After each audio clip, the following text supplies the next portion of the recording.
Hello everybody, this is Storm, and welcome back to another video. Today we have our Week 7 game reviews for the SADL, and once again we unfortunately suffered another forfeit this week due to an emergency, and as a result we only have 4 matches this week instead of 6. Hopefully we won't have to deal with that the rest of the season. Hopefully things will pan out. But so yeah, we're gonna get right into it. Look at some of our matches. First match we have uh, is Bernie of the Safari Rhyhorns versus Manny of the New York Munchlax. Both of these teams going in 5-1. I believe the 2 seed versus the 3 seed currently. So we're gonna look into this match. Very highly anticipated match. Um, I see the Zapdos lead to the Azelf. The Azelf is faster. And the Zapdos is able to get a crit U-turn. I'm pretty sure it needed the crit. I know this Zapdos at one point was supposed to be Scarf. I don't know if it was still Scarf or not. But it's very interesting to see that the Azelf was faster. I guess Bernie was relying on potentially scaring out the Zapdos to get its rocks up. But if it is faster than the Zapdos and the Zapdos was Scarf, that means this Azelf was Scarf Rocks. I'm not sure if that's the case or not. I have to see what the final set that was used for the Zapdos was. But it's a very interesting turn right there. Trying to scare out the Zapdos to get up rocks and eventually getting up rocks, but winding up dying to the Zapdos. See the Quaquaval come out, undoubtedly, probably trying to spin. Ogerpon comes out, very bold of Manny to stay in here, eat the Trailblaze, and get the Rapid Spin off. Very aggressive play. I see a lot of aggressive plays from Manny. It's probably one of the biggest things for him. It's very smart play rough here, though, from Bernie, knowing that it will be able to more than likely do enough to kill Quaquaval, but also cover the switch in of the Appleton. Very smart play. I was surprised to not see this Appleton Terraformize on this turn. And just go straight for the Dragon Pulse into the Slowking. Doesn't do much. Like I said, very surprised not to see a Terra there, because obviously Ogerpon does have a chance. I don't know what the rule is. I imagine that it either has a chance to kill the Appleton or it's not like Appleton's doing a bunch to Ogerpon. But see the Slowking, Chili Reception's out on the Rotom. Very aggressive switch here too. Switching the Chin Pow, getting the Snow Boost, and then forcing out this Ogerpon. See the Icicle Crash does a little bit. Not Smart Volcanion switching obviously there. Switches the Rotom into the Steam Eruption. I don't know if this was just kind of like a sack, or if potentially was trying to read a fire move. Nonetheless, it kind of does work out. The Rotom stays in. Very aggressive Pain Split here. To get his HP back from Manny. Manny making aggressive plays early. It seems like the momentum seems like it's a little bit in Bernie's favor. Just the fact that he just seems to have all the answers to Manny. But Manny's playing aggressively and making plays that are going to put him back in that driver's seat of this match. Very smart Pain Split here into the Hydreigon to get health up. Gets Volt switches out, gets the Chin Pow in. See Ice Shard as a chunk to this Great Tusk because it reveals that his booster defense. Appleton switching doesn't take much from the body press. Of course, will force it out. Smart recovered by Manny. Keep his Appleton healthy. Pivot the Rotom in on the Thunder Wave. That's obviously a great play for him, not letting something get paralyzed, whether it be an offensive threat or even a defensive Pokemon. Keep everything he wants healthy. Another smart Pain Split to keep the Rotom healthy, because obviously it doesn't take much from his Dragon Pulse. Well, it's able to live, should I say. Volt Switch, go in Chin Pow. It's pretty much always going to force this Hydreigon out. And very smart Sword Stance. This was like a great play by Manny. Taking the opportunity on something that you force out. Your opponent can't, is going to try to preserve as much as possible. He's down.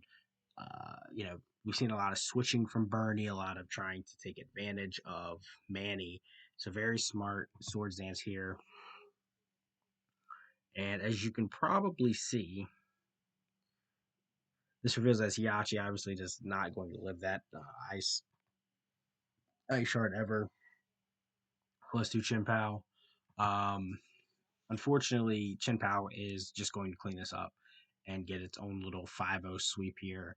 Lands the Icicle Crash on the Great Tusk, and we'll be able to crunch the Slowking, reveals it's not Colbur.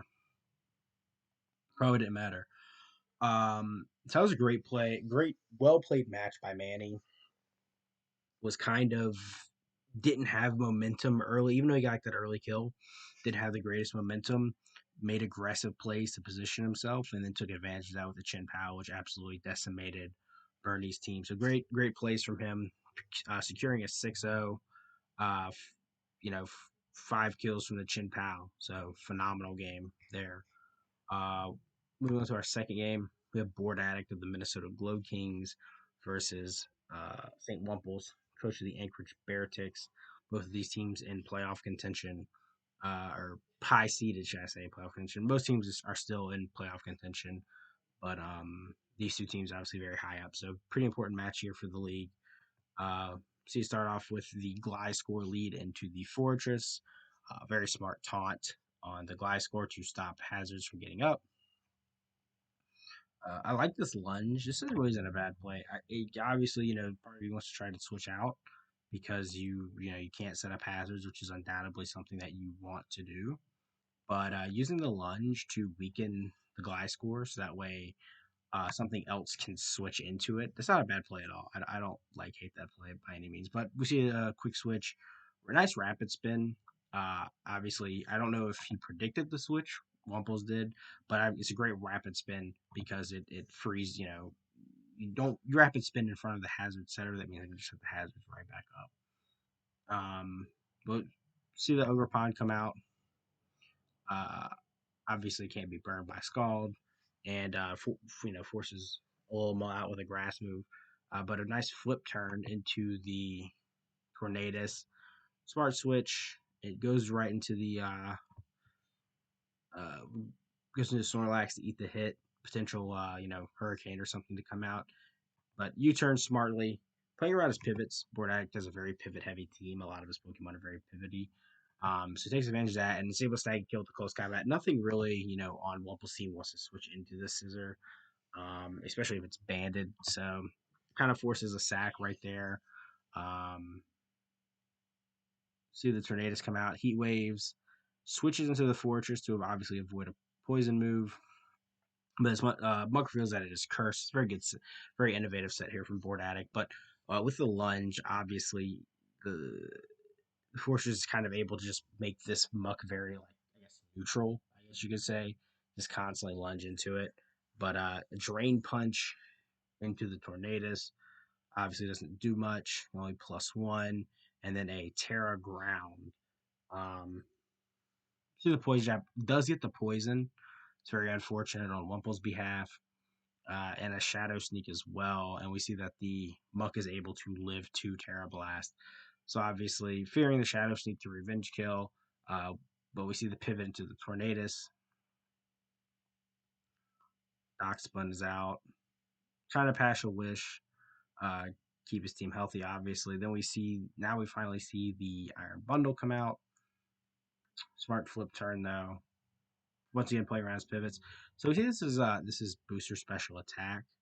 Um, I don't know what the calc is. I would have loved to have seen uh, that bundle stay in and Hydro Pump this Scissor. I don't know what the calc is. I highly doubt Scissors Bullet Punch kills it.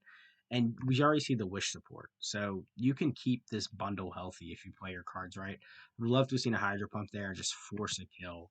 But the Ogre Pond comes in, and we see it as SD Horn Leech, which means it's able to easily 1v1 this Gliscor.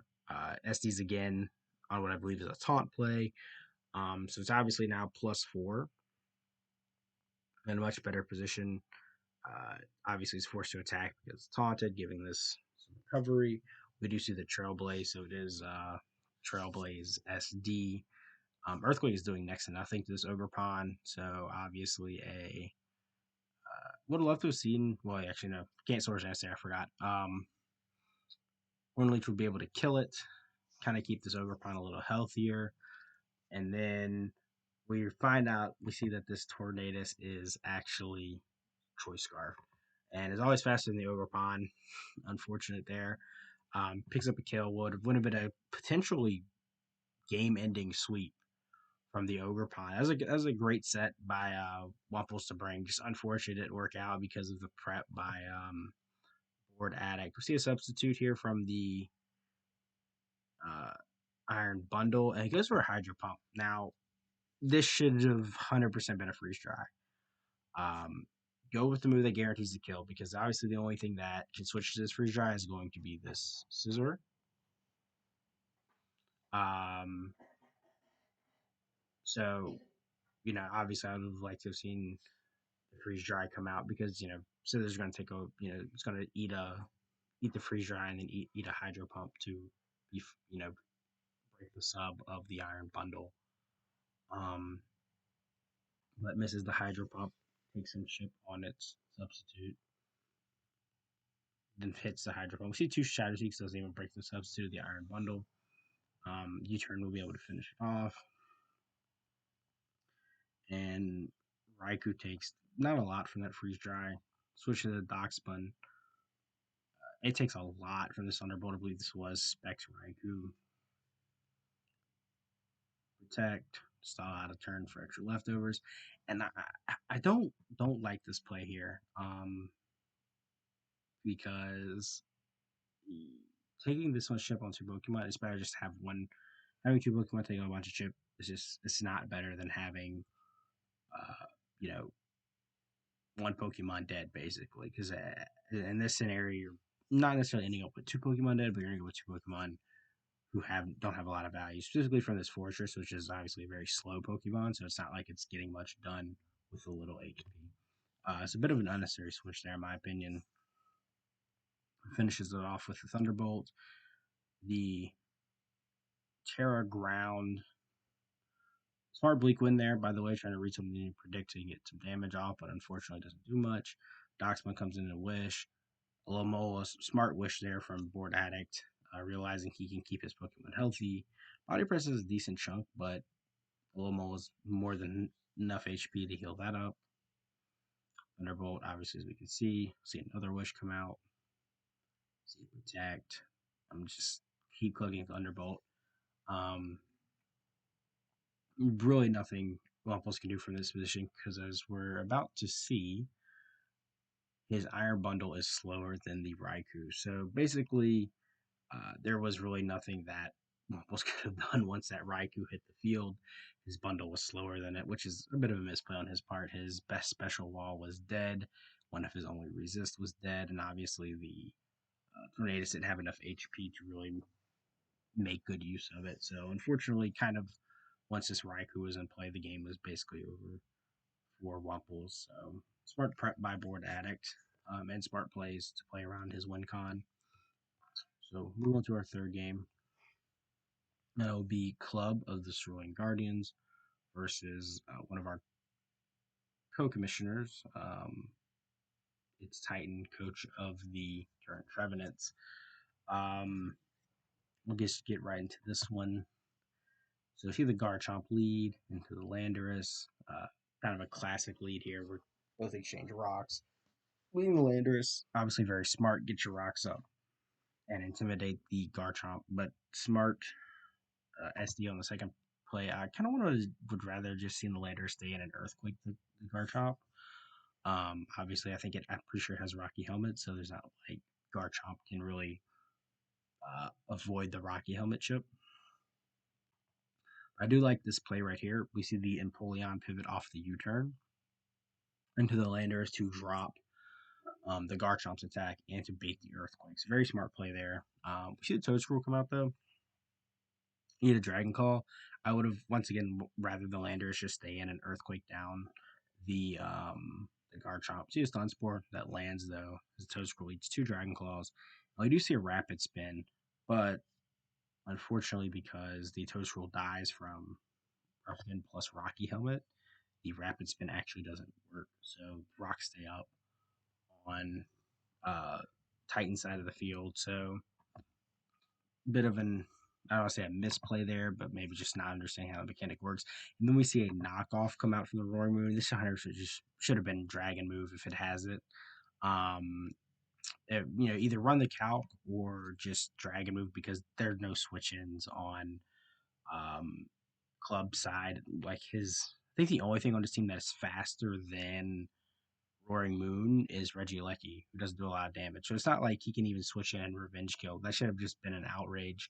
But we see the Landers pivot back in to pick off the Garchomp finally with Earthquake. So I think some misplays really and truthfully by its Titan to really put him in a bad spot down early. Just not killing the Pokemons in front of him. See the Walking Weight come out though, and Smart and Empoleon switch obviously pretty much walls Walking Wake.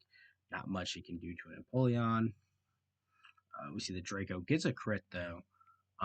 We do see the Roar instead of a potential roost, so this brings out the Iron Moth. And here we see the Iron Moth go for Hurricane. I don't know if this was a prediction onto something or what. Obviously, Hurricane does absolutely nothing to this Empoleon, even with a booster special attack. I don't know if booster Fiery Dance kills, but obviously Empoleon is able to just roost off and stay healthy. We see the Walking Wake trying to catch a water move, and it does catch the Surf. Smart pivot there by Club Draco, but isn't going to do anything because his Walking Wake obviously it's a smart move to not lose HP on the Iron Moth. But once again, Walking Wake can't touch Empoleon. Roar forces out the Ledge. We see the Landorus pivot on a Destiny Bond. It's very interesting to see the Destiny Bond come out, but pivot back into the Empoleon now that the Ledge has -1 attack, but it does Swords Dance on the Empoleon, switching back in. Smart Destiny Bond here, but it's not enough. It would have killed after the rocks, so a bit of a misplay there. And we do see the Bitter Blade come out. It does a decent chunk, so I think the play there is just the Bitter Blade, the Empoleon, but we see the Roar come out. And this is a very smart play by Club. He realizes, so naturally, the thing you're going to switch into a Regieleki is generally going to be the Landorus. Regieleki can't really touch Landorus. And so he predicts that and switches into the Walking Wake. So it's a great double switch here by Club. Very smart play. But we see a somewhat questionable switch by Titan going to the Zamazenta. It obviously works out for him, but a very weird switch going to the Zamazenta into a Regieleki that can do a lot of damage to it. So it's a double that kind of ends up not working out for Club because of Titan switch.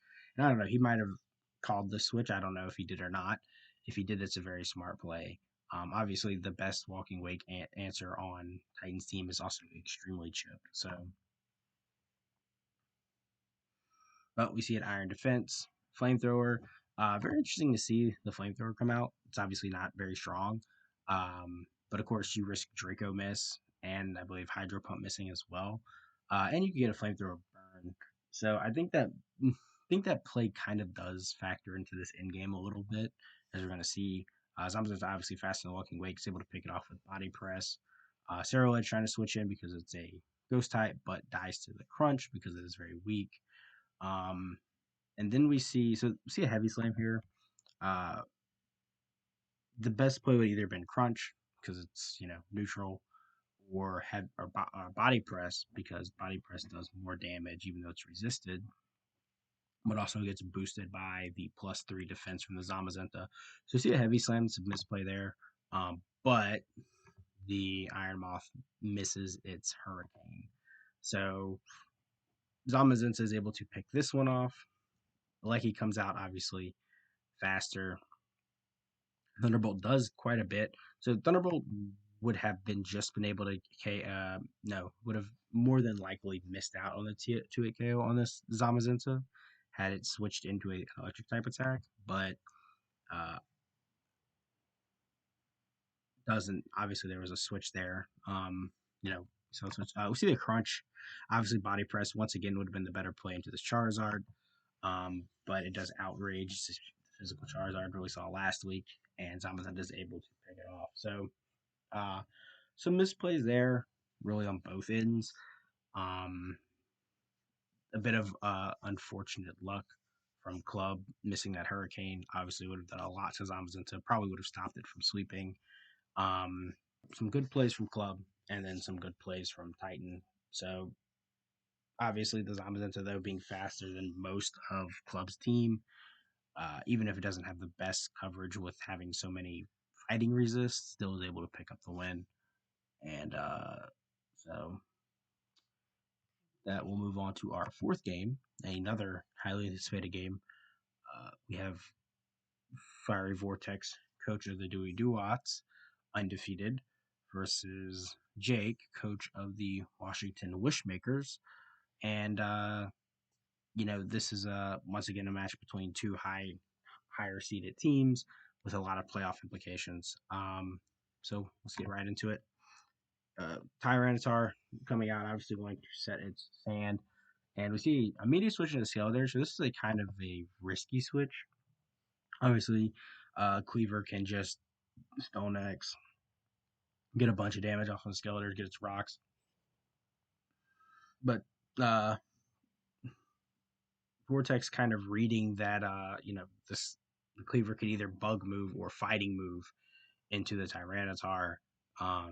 And those are likely to come out. So kind of a decent, pretty smart pivot into the Skeledirge. See the Swampert though to come out. This is going to force Skeledirge out into the Corviknight. And we see a knockoff here.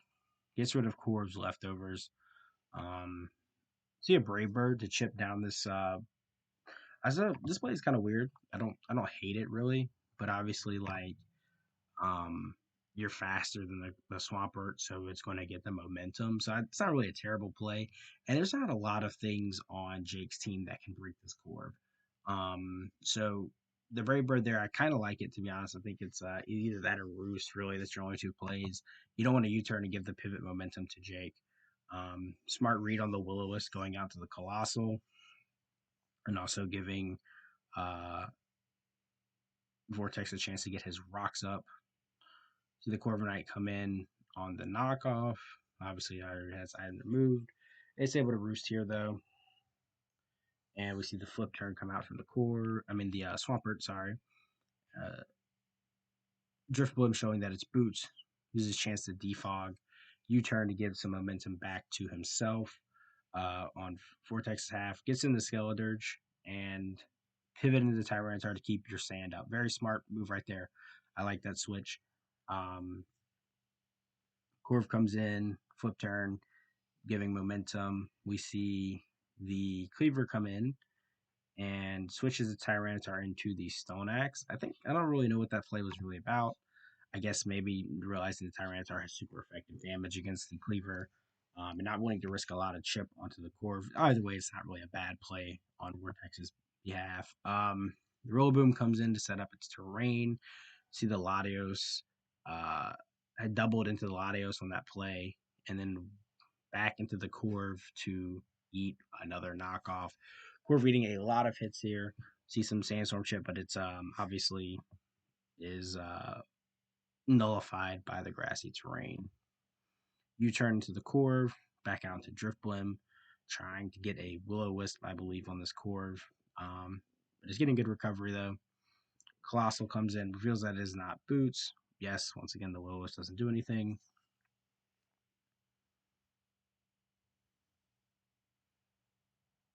Stealth Rocks go back up. Colossal obviously doesn't want to sit in front of this Swampert. So we see another knockoff come out. I wonder what I'm trying to think if he's fishing maybe for this Latios with these knockoffs. Or even just trying to get rid of Colossal's items, obviously a good thing as well. But we've seen him knock off into that Colossal twice. Then we see a Defox. Obviously, he set up the rocks making with the Colossal.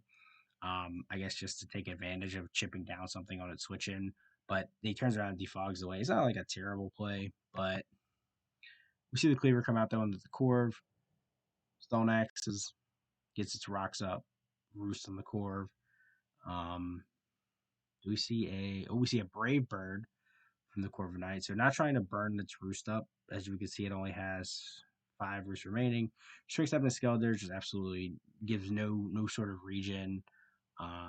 Dirge substitutes in front of the subs in front of the what would have been the Drift Blim. but turns out to be the Swampert as it switches in, fearing Ghost move. Shadow Ball does nothing. Pretty sure the Swampert is Assault Vest. Knockoff obviously kills the substitute. Liquidation, no defense drop into the core, so it's able to just roost it off. And here we don't see an earthquake. Obviously, this Corv wants to roost to keep itself healthy. I would have loved to have seen an earthquake into the Corv roosting for big damage, but Jake just doesn't do it. I don't know if it's because he doesn't know the mechanic or because he just didn't think that'd be a good turn. Flip turn, bringing so brings in Tyranitar to keep his sand up. Unfortunately, it does eat a Will-O-Wisp here, but Tyranitar is able to kind of force this.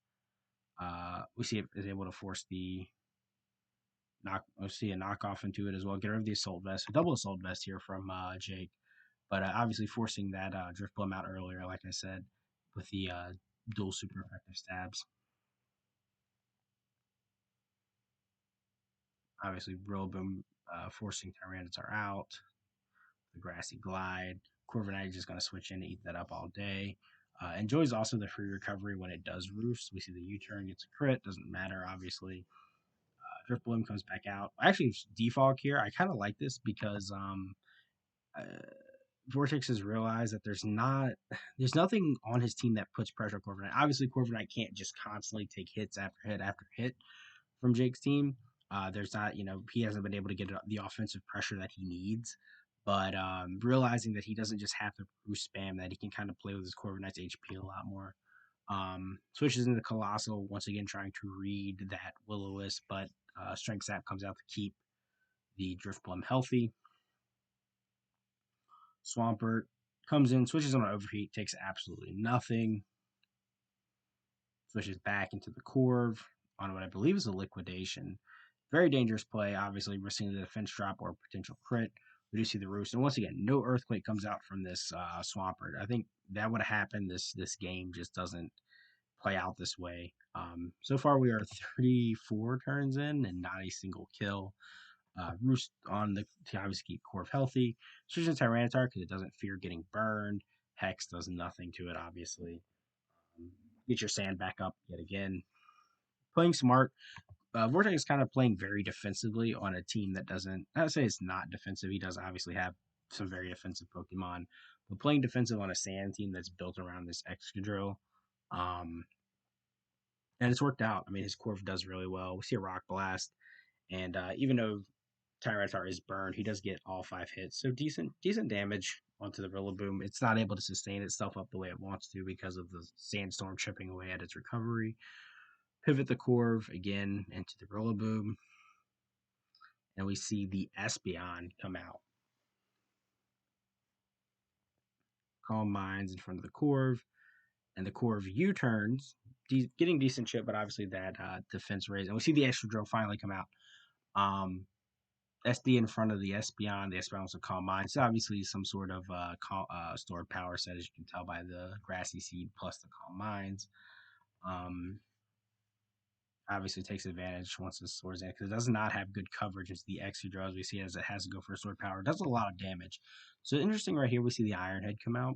Obviously, it's 100% accurate, and I think that's kind of what Vortex was banking on. Go for the more accurate move, get a potential flinch, as opposed to going for high horsepower, which this Excadrill does have, and potentially missing. But you see the Iron Head come out.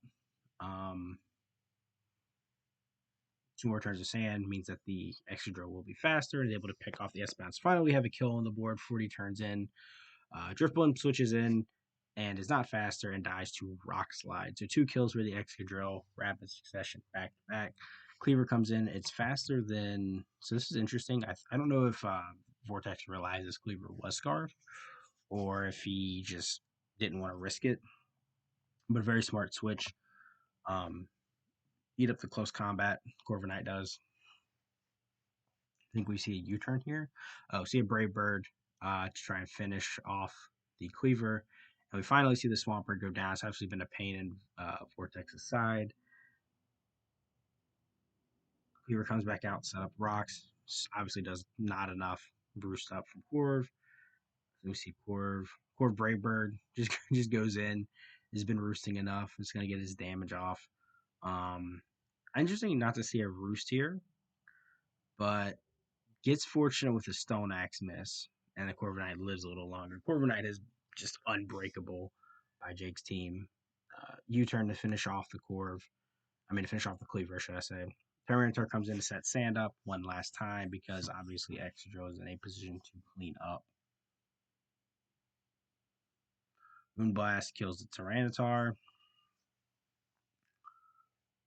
Excadrill comes in. This is a Jolly Excadrill, so it is uh, faster than the Iron Valiant. Ironhead doesn't get the flinch, uh, and Rillaboom is able to live on 1 HP, but is picked off by Sandstorm. So 4-0 victory. Very long game, 53 turns. One of the longer games we've had so far this season.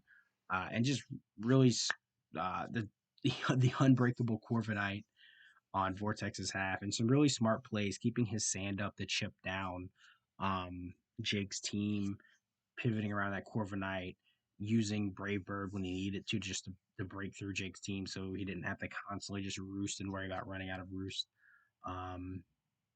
Making sure his other defensive threats took hits when needed, so Corviknight just wasn't sponging a bunch of hits constantly. So very smart plays from Vortex, and it gets him a win this week.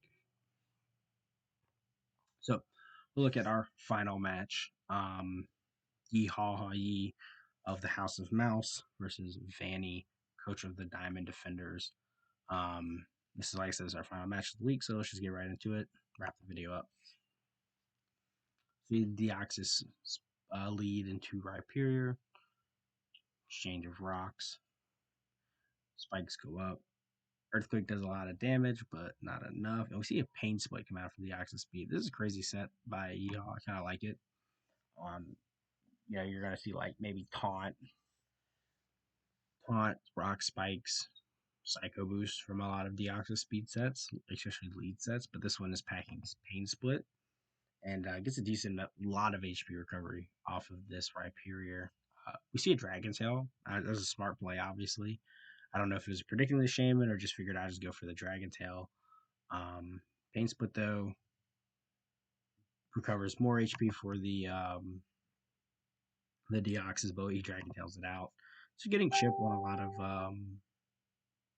a lot of the team. Energy Ball able to pick off the Rhyperior, though. Darkrai comes in, obviously going to try and force, and it does. Manage to force out the Chandelure. I will say, I don't like this Life Orb Darkrai, specifically on a team that has no hazard removal. So I don't like that because you're already taking hazard chip every time you switch in, and you're just going to take more chip just by attacking. So I definitely would like to either see boots or like expert belt or something on this Darkrai. Obviously, the Pheasantipity switches in, takes next to nothing. We see these switch into the Archulodon. Chandelure comes out, takes rocks, and takes a lot from this overheat. But it reveals it as a jetpack. It's great tech by Yeehaw. But unfortunately, we see an Electroshock come out. Now, I understand why Vanny wants to Electroshot for the +1 special attack, but I really think this should have just been a Draco. Honestly, just take the damage. If he switches into the Pheasantipity, obviously that sucks, but Pheasantipity doesn't really touch Archulodon anyways. But he Electroshots, unfortunately, into the Golurk, who is immune, able to Drain Punch to finish off the Archulodon. And here we see a bold play by Yeehaw, but it just works out. Vanny reads the potential switch, obviously, from the Golurk, not wanting, wants a nasty plot on the switch to do damage, whatever comes in. And as a result, he gives a free Drain Punch for the Golurk and is able to just finish off the Darkrai. See a trick here. I don't know the point of this trick really. It's useless. It doesn't do anything. Um, the rest of your team is weak to Ghost, so you know you can just kill them. You know, um, unfortunately, so I don't really know the point of that play, but I'd just rather seeing you get some damage off, and obviously the choice Scarf. Plus, I think this is a no speed Annihilate. So Golurk is just faster, able to pick off the Annihilate. And then Terra Psychic, Calm Mind to try and get some damage off, but it's not enough. Poltergeist connects. Obviously, try to play off that Poltergeist miss. If you can Calm Mind up, you can have a chance to win. But unfortunately, there are too many Ghost Weak Pokemon, and the Golurk just kind of goes crazy. Obviously, like I said, if we would have seen an attack from the Gardevoir into the Golurk, and then potentially switching out into the or following it up with the Articuno, at least the Golurk would have died and helped out the differential a little bit. But unfortunately, just some not great plays by Vanny there, and a good play by Yeehaw staying in on the Darkrai, predicting that it would try to switch, or predicting that Vanny would think he would try to switch. Takes advantage of it by being able to kill it with a Drain Punch. Um, but that wraps up all of our games this week. I'm getting this video out a lot later than I wanted to. Traveling, I'm busy. Um, but it's out. Um, I will try to squeeze in my week 7 standings review breakdown. Obviously, playoffs are around the corner, so I want to talk about that and break down what's gonna the last couple weeks of the league can look like. So I'm gonna try to get that out probably Saturday. I know it's late, but hey, like I said, I've been busy. So other than that, though, that'll wrap up my video. Everybody stay safe, and I'll see y'all soon.